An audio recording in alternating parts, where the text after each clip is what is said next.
Good evening. Welcome to GreenWatch, your public access TV show about social justice and environmental affairs. I'm your host, Brian Harrison. Tonight we're going to be talking about the American Legislative Exchange Council, otherwise known as ALEC. With us to talk about ALEC tonight is David Weinberg. He is the Executive Director of the Texas League of Conservation Voters. Also with us tonight in the studio is Adrian Shelley. He is the Executive Director of Air Alliance Houston. And joining us via Skype from Washington, D.C. is Brendan Fisher. He is General Counsel for the Center for Media and Democracy. Thank you, all three of you, for being on the program with us tonight. Thank you. Thanks. All right, the American Legislative Exchange Council is a very kind of verbose name for this entity that a lot of people probably haven't heard of. What does ALEC do? Brendan, what does ALEC do? Sure. So ALEC is what we would describe as a corporate bill mill. What they do is bring together state legislators with special interests and corporations like Koch Industries and BP and ExxonMobil, as well as the tobacco industry and the pharmaceutical industry, and special interest groups like groups pushing school choice or education privatization.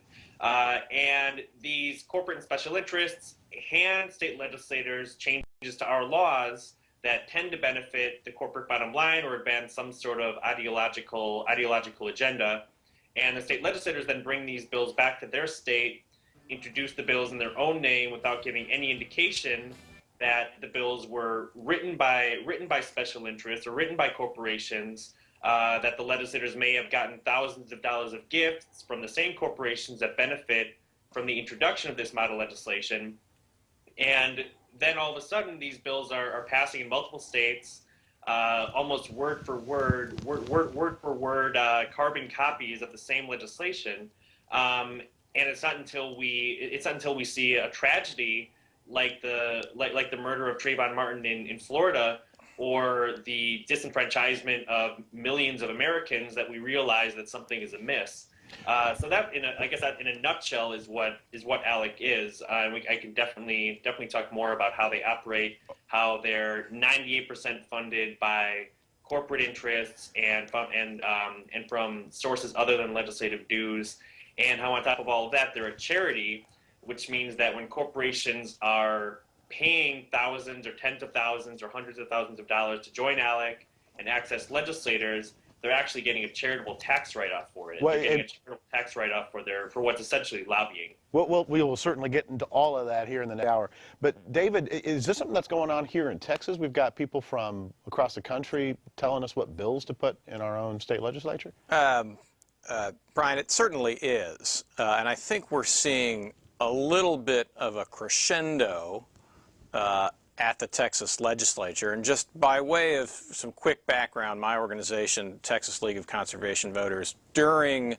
legislative sessions at the Capitol, we convene and organize a kind of coalition of environmental and other groups from across the state to work together during sessions, sort of tracking legislation and prioritizing what our sort of top issues are going to be and sort of the bad bills that are out there. And we have certainly seen ALEC's fingerprints at the Capitol. It's interesting because sometimes you get bills that come up and it's not, no one seems to know why we have it, but for people who've been studying this issue, it's pretty clear that ALEC is the source. Let me give you one good example.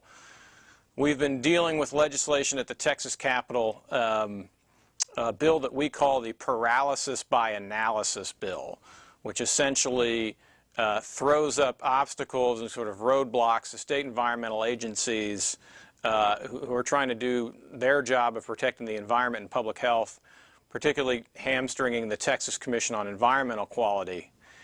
The Texas legislature only meets, once every 2 years. In 2011, we saw one version of this bill come up in the state Senate.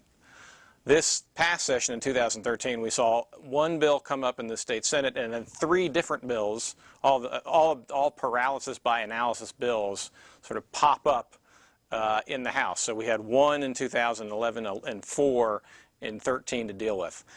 So it's certainly an issue. And then, for some of the higher profile, higher scale kind of environmental issues in terms of where you're seeing this all across the country. We did have an ALEC-style bill introduced in the last legislative session that would have, it was supposed to repeal our state renewable portfolio standard. It was a bit of a silly bill because in Texas, one of our great victories on the environment is we've actually already met and surpassed our state RPS. So it was kind of more of a ceremonial sort of showy bill, but it's definitely something we're dealing with in the state legislature.